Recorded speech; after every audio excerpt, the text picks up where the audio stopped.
Bienvenue sur le plateau de l'internaute.com. Question argent, votre rendez-vous où des experts viennent vous répondre en direct et sans filet pour vous aider à répondre à vos questions qui concernent vos finances personnelles. Et aujourd'hui, nous allons parler d'immobilier de prestige. Et pour cela, nous avons l'honneur de recevoir Alexander Kraft, qui est le président de Sotheby's International Realty France-Monaco. Bonjour. Bonjour. Merci d'avoir accepté notre invitation et d'accepter de répondre pendant 30 minutes donc, à toutes les questions que vont vous poser les internautes. Et on va tout de suite commencer avec la question de Joris qui vous dit « Pardon pour cette question de néophyte, à quoi correspond le terme d'immobilier de prestige ?» En fait, c'est une bonne question parce qu'il y a beaucoup de définitions différentes. Pour nous, chez Sotheby's, ce n'est pas une question de prix, c'est plutôt une question de charme. Parce qu'évidemment, on peut acheter des choses pour des millions et millions d'euros qui sont franchement pas très prestigieuses, qui n'ont pas le moindre goût. Il y a des monstruosités évidemment un peu partout. Par contre, vous pouvez avoir un charmant pied-à-terre à Saint-Germain qui a peut-être uniquement 30 mètres carrés, mais qui est dans une très, très belle localisation, qui a beaucoup de charme, qui est décoré avec beaucoup de goût. Et ça, pour nous, est aussi un bien de prestige. Et en effet, on refuse beaucoup de biens, même s'ils ont des prix très élevés, pour vraiment offrir que des choses qui ont cette certaine cachet. D'accord. Le prix ne suffit pas? Non, du tout. Alors, Étienne nous vous demande quand même, à partir de quel montant un bien peut-il être considéré comme un bien de luxe? Parce qu'on a un appartement à 20 000 euros par exemple, oui, on a du mal à croire que c'est un bien de prestige. Ça dépend vraiment du marché. Donc en France, par exemple, nous sommes représentés dans une cinquantaine de marchés et évidemment, les prix sont très très différents, dépendant sur le marché. Par exemple, en Bourgogne, par exemple, vous pouvez acheter une très jolie manoir historique avec un peu de terrain pour déjà 500 000 euros. Pour nous, c'est un bien de prestige. Par contre, évidemment, à Paris, pour le même budget, vous ne trouvez pas grand-chose. Donc là, ça commence plutôt à 1,5 million, 2 millions. Voilà. Et sur la Côte d'Azur, évidemment, ou en montagne, à Megève, Courchevel, on a les prix les plus élevés. Donc ça commence en France, je dirais, entre un demi-million et ça vient jusqu'à plus de 100 millions. Voilà. Et on a bien compris que ça dépendait de la zone où se localisait le bien. Tout à fait. Parce que du coup, la demande n'est pas la même. Le climat peut jouer beaucoup? Parce que dans les régions que vous avez citées, j'ai cru percevoir un aliment climatique dans la perception des choses. Oui, évidemment, il y a beaucoup des marchés différents en France. C'est la beauté de la France, si vous voulez. Vous avez beaucoup de marchés très différents, mais tous attirants. Il y a des marchés qui attirent plutôt les étrangers. Donc on a les marchés classiques comme la Côte d'Azur, la Provence, Paris, la montagne, etc. Donc ça, ce sont des evergreens, des marchés qui attirent les étrangers depuis toujours, depuis la reine Victoria. Il y a d'autres marchés qui sont plutôt les marchés secondaires des Français. Donc là, il y a les stations balnéaires, il y a Biarritz, il y a Dinard, il y a La Baule, il y a l'île de Ré, etc. Donc voilà, donc il y a ces deux types de marchés avec des prix et des clientèles très différentes. Très différentes. Question de Alice, quelle est la différence entre une résidence de prestige et une propriété privée? C'est une très bonne question. Franchement, ça s'exclut pas. Donc une propriété privée, ça peut être une bien de prestige et vice-versa. Donc voilà. Donc bien de prestige, c'est pas une définition très fixe et ferme. Donc c'est un peu flou. Donc encore une fois, pour moi, c'est des termes auxquels il faut faire du coup attention parce qu'ils peuvent être un peu mal utilisés ou surutilisés en fonction. Oui, c'est pourquoi moi, par exemple, je préfère le terme bien de prestige au lieu de bien de luxe, parce que le luxe, ça peut être aujourd'hui quelque chose qui est très bling, pour utiliser ce fameux word en français. Donc prestige, pour moi, encore une fois, c'est quelque chose qui est extraordinaire, qui est quelque chose d'exceptionnel. Le luxe, pour moi, c'est plutôt, voilà, là, on parle plutôt de prix, etc. Donc moi, je préfère le prestige. Très bien. Question de Bertille. Aujourd'hui, beaucoup de biens sont vendus par Internet. Est-ce que c'est le cas aussi pour les biens de luxe? Ils sont pas vendus par Internet, mais les premiers contacts se font souvent par Internet. Donc, évidemment, l'Internet a aidé de vraiment faire le marché beaucoup plus transparent, aussi dans le haut de gamme. Donc, des acheteurs potentiels, ils peuvent faire leur première recherche en ligne pour avoir une vue d'ensemble sur le marché, les offres, les prix, etc. Ça permet un peu de prendre la température, Tout à fait, de voir si ce qu'on a envie repose sur une réalité ou si c'est un peu irréaliste. Tout à fait.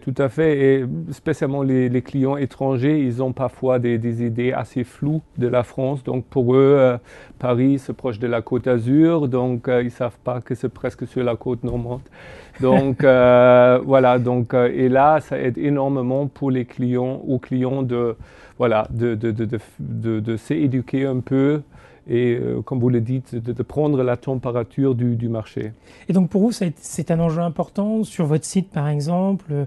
Est-ce que la façon de présenter une annonce, elle a changé justement par ces enjeux d'Internet où les gens vont commencer à regarder, se donner une première opinion qui devrait être confirmée? Évidemment. Donc l'Internet, si vous voulez, c'est la vitrine de notre société.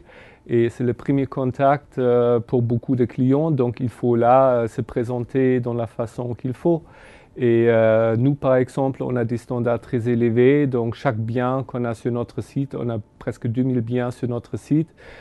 Chaque annonce est présentée avec un minimum de 10 photos, parce que les photos, ce sont quand même les choses les plus importantes, les visuels. Après, on essaye de vraiment décrire les biens en détail.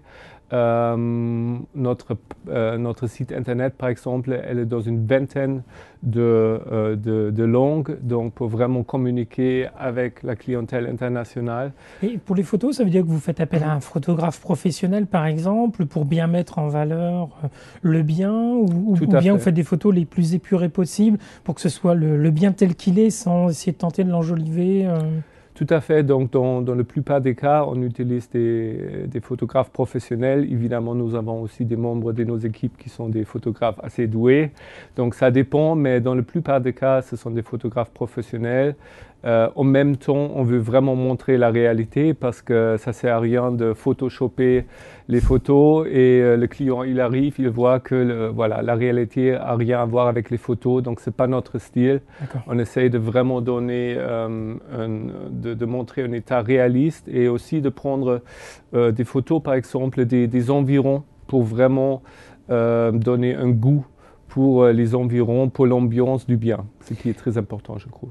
La vidéo aussi est pas mal présente de plus en plus sur Internet. Il y a des sites qui se sont spécialisés dans la vidéo immobilière. Est-ce que c'est quelque chose qui vous semble pertinent ou est-ce que la photo reste quand même l'élément plus significatif?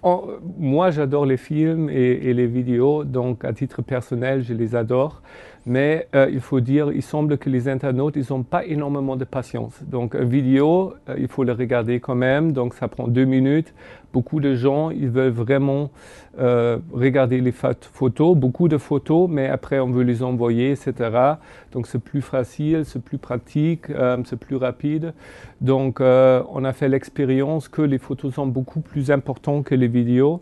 À mon avis, ça va arriver, mais on n'est pas encore là. D'accord. Oui, puis si on manque de temps, effectivement, si on a moins d'1 minute pour regarder l'annonce, les photos, c'est plus rapide. Tout à fait. On a pas mal de questions sur où investir. Vous avez évoqué tout à l'heure pas mal de zones, de régions de France. Il y a Natacha qui vous demande, est-ce que vous pouvez nous confirmer que la Côte d'Azur, c'est la région où il y a le plus de biens de prestige en France? Ou est-ce que c'est un mythe? C'est certainement l'une des régions avec une densité énorme de biens de prestige. Parce que la Côte d'Azur, si vous voulez, c'est presque le marché le plus établi pour les résidences secondaires, spécialement pour les étrangers. Ça a commencé il y a 150 ans avec la reine Victoria qui a passé 6 hivers, pas les étés là-bas.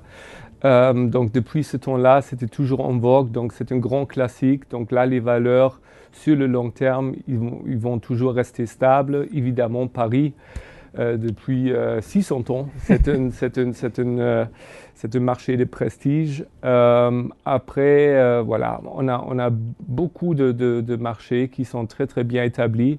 Donc d'un point de vue d'investissement, à mon avis, il faut toujours investir dans les valeurs sûres, donc les marchés qui sont bien établis. Voilà, parce que les choses qui sont en vogue pendant longtemps, ils vont toujours rester en vogue aussi.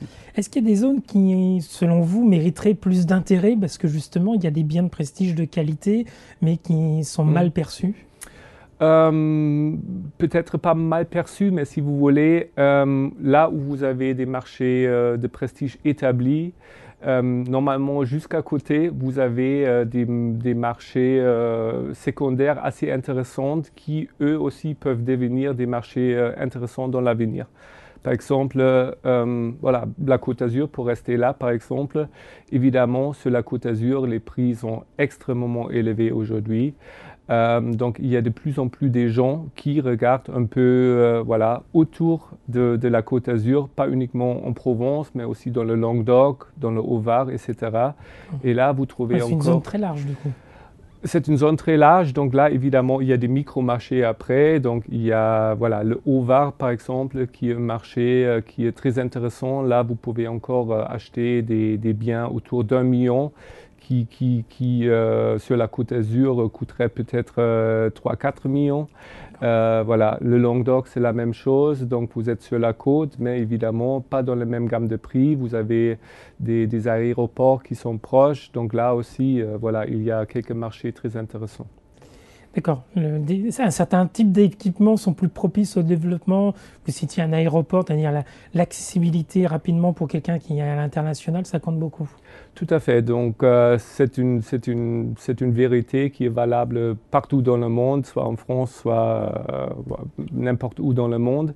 Il faut toujours l'accès, c'est la chose la plus importante. Donc, vous pouvez avoir une nature, un marché immobilier magnifique, mais si vous ne pouvez pas accéder, ça ne sert à rien. Donc, normalement, le clé pour un marché de devenir vraiment intéressant, c'est l'accès. Donc, on l'a vu par exemple dans le Périgord.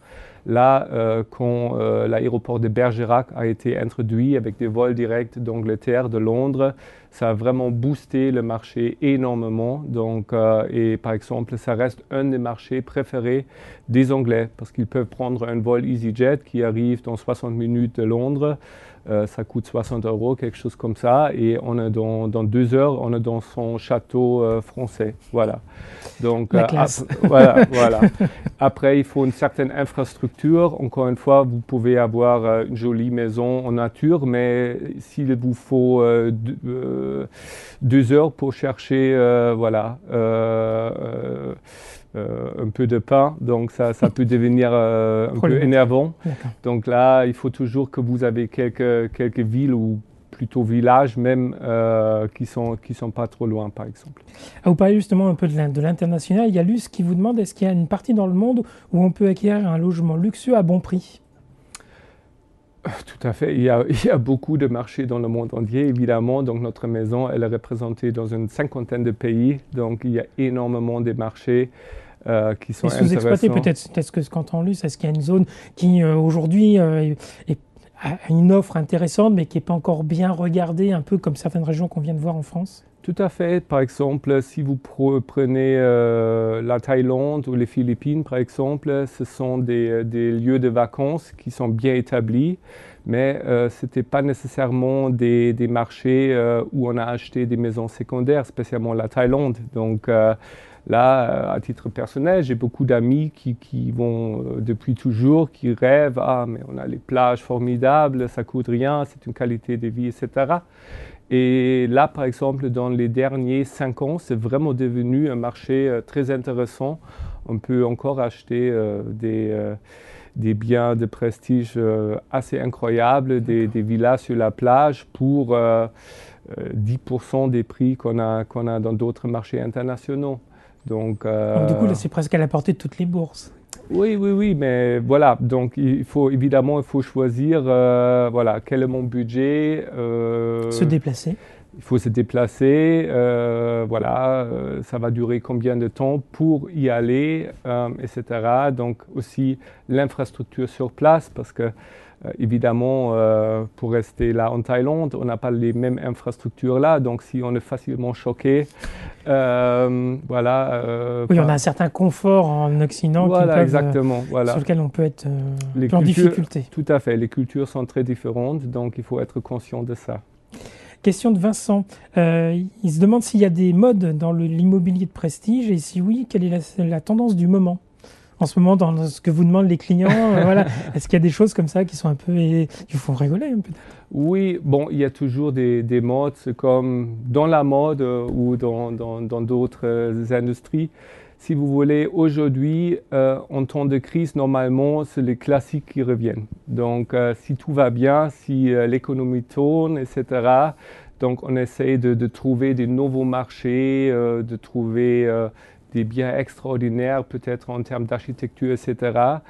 Par contre, dans des temps difficiles comme aujourd'hui, normalement, tout le monde se réoriente vers les choses qui sont bien établies, qui ont fonctionné dans le passé. Et ça, si vous voulez, depuis 2 ans, donc on voit un retour aux bases. Et le développement le plus frappant aujourd'hui, c'est vraiment que les prix sont à la baisse. Il y a beaucoup d'inventaire sur le marché, spécialement en France.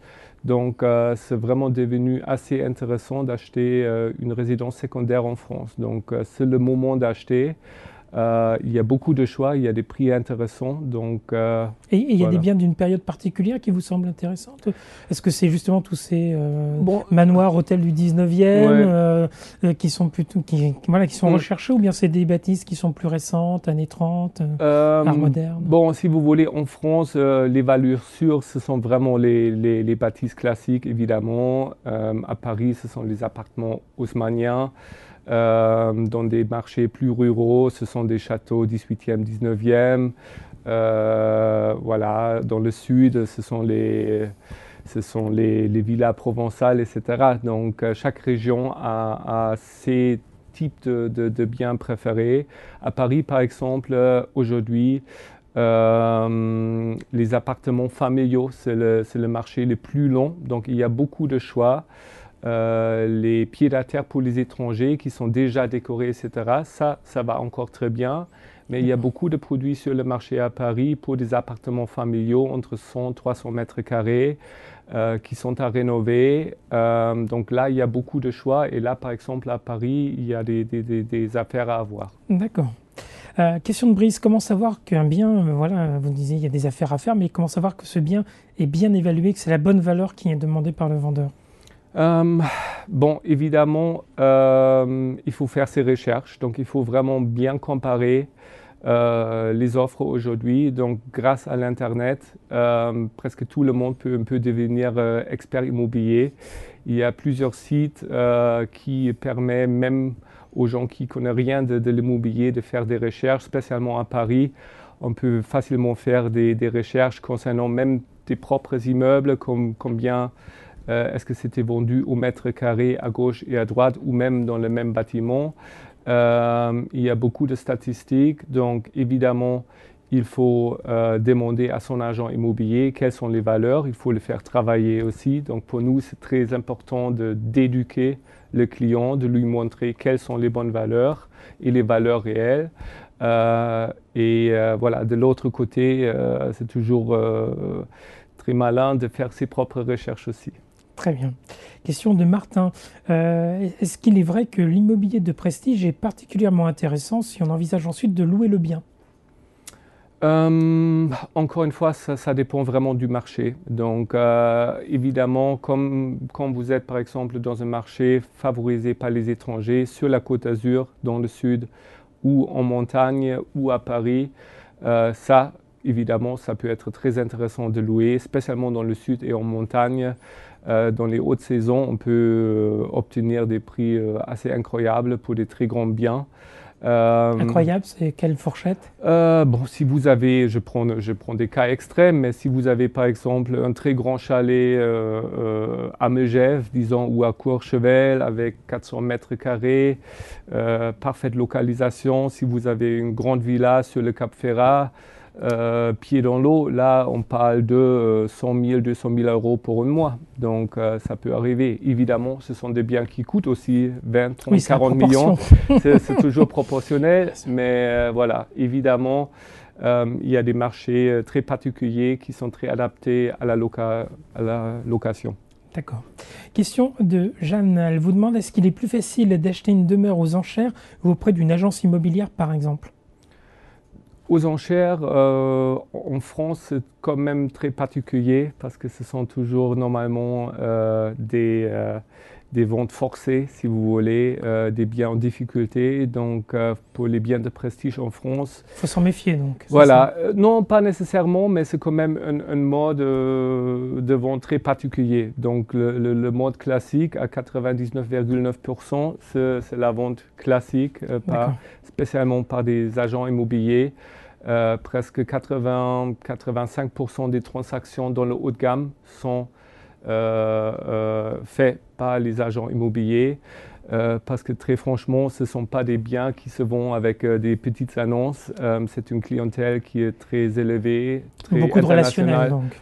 Relationnel, mais aussi une présence internationale parce que même, par exemple, un manoir en Périgord, là, il y a de fortes chances que ça sera acheté par un Anglais, même par un Chinois. Donc, il faut cibler cette clientèle-là, communiquer avec elle. Et là, il ne suffit pas de mettre une petite annonce dans votre quotidien local. Oui, il y a une confiance en la marque et on a une image de cette marque et de la qualité du service qu'elle peut donner, c'est ça? Tout à fait. Donc, dans notre cas, spécialement avec une image très anglo-saxonne, très établie, etc., ça donne confiance aux vendeurs, mais évidemment aussi aux acheteurs. Et on a beaucoup de clients qui viennent des quatre coins du monde, qui ne connaissent rien du tout sur le marché, du marché français et qui disent « Ah, mais Sotheby's, donc je les connais de New York, Londres, Hong Kong, etc. » Donc ce sont des spécialistes, ils sont sérieux. Donc voilà, ils peuvent m'expliquer comment fonctionnent les choses en France. Alors, on a quelques réactions par rapport au marché. Vous avez évoqué tout à l'heure une baisse des prix. Vous avez dit qu'en ce moment, il y avait des bonnes affaires à faire à Paris, notamment. Il y a Jacques qui nous dit qu'il a du mal à le croire que ce marché est en baisse parce qu'il constate que les prix sont encore très élevés. Alors, il voudrait savoir votre opinion sur un petit peu l'état des prix. Et est-ce que la baisse que vous avez évoquée tout à l'heure, est-ce que c'est une baisse réelle et est-ce qu'elle va continuer? C'est une baisse très réelle, donc je le vois parce qu'on a une cinquantaine d'agences en France, donc je vois les compromis qu'on est en train de signer. Il faut se méfier, les prix officiels, entre guillemets, en France, les prix des notaires, ils sont toujours publiés avec un décalage de 6 mois. Donc les prix que vous trouvez en ligne aujourd'hui, les prix les plus actuels des notaires, ils datent de septembre 2013. Donc ils sont déjà démodés, si vous voulez. Ça évolue beaucoup, c'est vrai ça? C'est-à-dire que d'un trimestre à un autre, on peut avoir des fortes variations? Pas des fortes variations, mais donc on a une situation assez particulière quand même en France. Donc on a vu que depuis les élections présidentielles, il y a eu un marché immobilier de prestige en baisse. Donc c'est dû à mon avis à un vrai manque de confiance des acheteurs avec toutes les craintes fiscales, avec voilà, toutes les craintes politiques, économiques d'aujourd'hui, spécialement en France. Très peu de gens ont envie d'investir ou de faire des grands achats en général. Donc évidemment, il y a l'attentisme que vous ressentez. Voilà, un attentisme très très important et normalement après une certaine période d'attentisme, on a les prix qui baissent. Par contre, depuis juin 2012 jusqu'à, disons, juillet 2013, les prix n'ont presque pas bougé, ce qui est extraordinaire parce qu'on a eu une année d'attentisme sans que les prix ont bougé. Pourquoi? Parce que les vendeurs, spécialement les vendeurs français, ont fortement résisté à ajuster leurs prix parce qu'eux, ils ont eu les mêmes craintes que les acheteurs. Ils ont dit non, je perds déjà assez avec la fiscalité. Et c'est quelque chose de nouveau? Parce que ce n'est pas la première fois que le marché français connaît des vacilles un petit peu. Oui, cet attentisme ou cette résistance. Là, de ce que je vois, c'est plutôt une résistance des vendeurs à se dire faut que j'accepte de vendre à un prix plus bas. C'est vraiment une des situations les plus extraordinaires que j'ai connues en France depuis plus de 25 ans. Et finalement, on a vu vers la fin de 2013 que les prix ont commencé à bouger. Et on ne le voit pas nécessairement dans les prix demandés, mais on le voit dans les négociations. Donc, la barre est mise haute, voilà. Mais la marge de négociation est assez importante. Tout à fait. On a vu que depuis le dernier trimestre 2013, les négociations sont devenues beaucoup plus importantes. Donc, on parle vraiment de 15, parfois 20, 25% d'écart entre le prix initial demandé et le prix des transactions réelles. Et donc ça, si vous voulez, c'était la première phase. Maintenant, on voit aussi que les prix demandés sont en train de baisser. Donc, si vous regardez nos annonces, les annonces de nos confrères, par exemple, même à Paris, vous voyez des appartements familiaux dont j'ai parlé, dans des beaux quartiers, dans le 16e, dans le 8e, dans le 7e, au-dessous de 10 000 m². Il y a juste 1 an, 2 ans, tout le monde a vendu son appartement avec un minimum de 10 000 m², même si ce n'était pas rénové, ce n'était pas dans une super localisation, etc. À mon avis, déjà, ce n'était pas très sain, c'était une vraie boule. Aujourd'hui, on a vraiment un retour à la normalité et les prix sont réellement en train de baisser. Donc, on le voit doucement dans les prix demandés, mais on le voit vraiment dans les négociations. Et après une année 2013 très, très, très dure, on a vu, par exemple, juste aujourd'hui, en janvier, qu'on a fait beaucoup plus de ventes en janvier 2013 que dans les derniers 2 trimestres ensemble de 2013. On va terminer avec 4 questions encore. Oh là là. Les réponses peuvent être rapides, si on veut. Il y a d'abord Julia qui a rebondi sur le fait que tout à l'heure vous avez évoqué les résidences secondaires. Elle nous fait remarquer qu'il y a depuis le 1er janvier un abattement supplémentaire sur les plus-values pour les personnes qui vendent leur résidence secondaire. Et elle voulait savoir si ça avait une incidence sur la liquidité du marché. C'est certainement quelque chose qui aide à débloquer le marché parce que justement, ça adresse un des craintes que j'ai citées des vendeurs qui vont encore perdre de l'argent à cause de la fiscalité. Donc là, c'est une motivation additionnelle pour les vendeurs de vendre leurs biens. De le vendre à un bien moins cher parce que de toute manière... Tout à fait. Ils vont le récupérer si vous voulez. Voilà, oui. L'avantage fiscal récupère la remise entre guillemets accordée à l'acheteur. Tout à fait. Question de Laurent, il vous demande est-ce que le principe de commission sur le prix de vente s'applique aussi à l'immobilier de luxe? Tout à fait. Donc on a des commissions qui sont des pourcentages de la valeur du bien. Voilà. Et la commission, c'est toujours quelque chose qui est négociable et qui dépend vraiment de chaque bien. Oui, du temps que vous allez passer dessus, du type de bien. Enfin, évidemment, et le plus cher le bien, malheureusement, le plus réduit sera la commission. Donc, il faut s'adapter et voilà, il faut rester raisonnable. Une chose qu'il ne faut pas oublier quand même, pour un bien de 10 millions, il faut investir beaucoup dans la communication, etc. Donc, encore une fois, ça ne suffit pas de mettre une petite annonce dans un quotidien. Oui, ça demande un vrai investissement. Ce sont vraiment des campagnes mondiales qu'on perçoit pour des biens extraordinaires qui peuvent facilement coûter 100 000 € ou plus. D'accord, oui, c'est pas... La mise en vente n'est pas quelque chose d'anodin, on va dire. Non, du tout. Question de Matt. Lui, il est étudiant en BTS, profession immobilière. Il veut devenir agent immobilier et il vous demande est-ce qu'il doit faire une formation complémentaire s'il souhaite se diriger vers l'immobilier de luxe? Alors, il n'y a pas de parcours fixe et ferme pour devenir un agent immobilier de prestige. Il faut être bien éduqué, donc là, c'est déjà un très bon début. Il est toujours bien de connaître aussi les champs liés, donc un peu la légalité, de faire un peu de jurisprudence, de bien connaître aussi le monde du finance. Parce qu'on a beaucoup de clients qui sont des businessmen très réussis. Il faut parler plusieurs langues, donc il faut vraiment pouvoir communiquer avec les clients. Anglais, c'est donné, mais voilà, il faut parler peut-être même d'autres langues, espagnol, allemand, etc. Voilà. Chinois, japonais? Bon, ça, franchement, c'est quand même un peu dur pour les Européens à apprendre. Donc voilà, si un peu, je vois aujourd'hui des agents immobiliers pour moi assez jeunes de 20 ans qui parlent un peu le cantonais ou le mandarin et moi je suis extrêmement impressionné par ça.